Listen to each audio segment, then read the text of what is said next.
Good evening. So, it's dinner time. So, dahil nasa biyahe kami, I buy something here. Yes, this is probiotic. It's Activia Laban probiotic. It's only 2 dirham in waitress grocery. And also, I buy sourdough bread. Yan. It's a This is probiotic healthy also. too. No, see, it's not healthy. It's a sugar. Yan. Katulad nun sa napin niya, it's it's a Nutella with the a little small This is bread. healthy. Yeah, that is inflammation. laman. So, actually, ini-expect ng sugar ng mga bata kapag kumain nun. And pakilala po natin yung mga ganitong bread.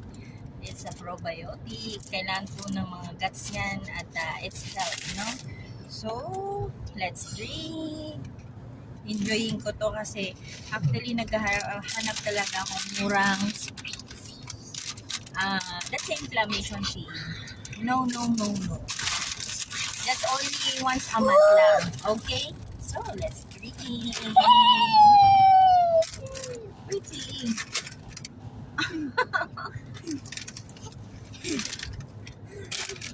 Okay. Bye, guys.